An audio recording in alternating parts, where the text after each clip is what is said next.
હાલ જૂનાગઢથી એક દુઃખદ સમાચાર સામે આવી રહ્યા છે। જૂનાગઢના શીતલનગરમાંથી એક દુઃખદ ઘટના સામે આવી છે અને જ્યાં પતિ પત્ની વચ્ચેના ઝઘડાને પગલે બંનેએ આત્મહત્યા કરી લીધી છે। દાંપત્ય જીવનમાં પતિ પત્ની વચ્ચે અવારનવાર નાના મોટા ઝઘડાઓ થતા હતા। જૂનાગઢના 39 વર્ષીય સતીશ પરમાર, જેમણે 18 વર્ષ પહેલા ગીતાબેન સાથે લગ્ન કર્યા હતા, 23 ડિસેમ્બરે પોતાના ઘરમાં આત્મહત્યા કરી લીધી હતી। પરંતુ પતિના દુઃખદ અંતથી માત્ર 2 દિવસ બાદ ગીતાબેને પણ પતિના વિરહમાં દ્રવિત થઈ ગળા ફાંસો ખાઈ જીવ આપ્યો છે। આ દંપતીના 2 બાળકો, એક 11 વર્ષનો દીકરો અને 16 વર્ષની દીકરી આ દુઃખદ ઘટના પછી હવે માવતર વિનાના થઈ ગયા છે।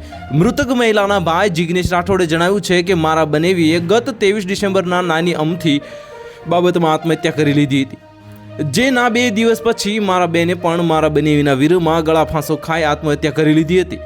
મારા બેન અને બનેવીએ બંને આત્મહત્યા કરી, પણ તેમના 2 બાળકોનું પણ ના વિચાર્યું। બંને બાળકોએ જેમ પોતાના માતા પિતા ગુમાવ્યા છે।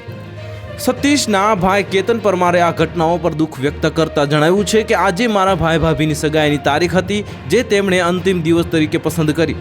હું લોકોને અપીલ કરું છું કે જીવનમાં ક્ષણિક ક્રોધ અથવા તો ઝઘડાઓને કારણે કોઈ નિર્ણય ન લેવું જોઈએ, જે પછી પિતાની ખોટી ગંભીર પરિણામ ભોગવવી પડે। તો હાલ માટે આટલું જ। મળીશું નવી અપડેટ સાથે। જો તમને અમારા વિડીયો પસંદ આવતો હોય તો વિડીયોને લાઇક કરી દેજો, ચેનલને સબસ્ક્રાઇબ કરી બાજુમાં આવેલા બેલ આઇકનને દબાવી દો, જેથી તમને આવા સમાચારની અપડેટ મળતી રહે।